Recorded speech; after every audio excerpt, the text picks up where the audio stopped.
এটা আমাদের ছোট্ট একটি বেলকুনি বাগান। আসলে দেখাচ্ছি আমাদের এই বেলকুনি বাগানে আমরা বেগুনের গাছ লাগিয়েছি। আপনাদের আজকে দেখাবো বেগুন ধরছে, অনেকগুলো বেগুন ধরছিল।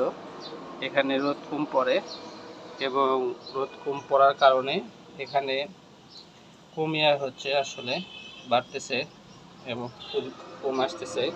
এই যে এগুলো পুঁই শাক সুন্দর হয়েছে অবশ্যই, একটু কয়েকদিনে দিকে রোদ আরও কম লাগার কারণে এই অবস্থা। আসলে রোদ হলে খুব ভালো হয় গাছের জন্য। আমরা আজকে বেগুন কাটবো, আপনার বেগুন কাটা এখন দেখাচ্ছি। এটা কেমিক্যাল মুক্ত একটা জিনিস।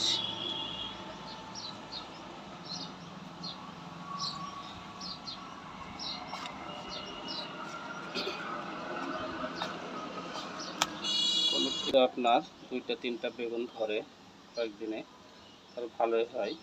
একবারে কেমিক্যাল ছাড়া ফ্রেশ। আপনারা এইভাবে বাগান করবেন, কারণ ছাদ বাগান আসলে এটা শখের জিনিস। আপনারা এসব শখের জিনিস করবেন, ভালো লাগবে। ধন্যবাদ ভিডিওটি দেখার জন্য।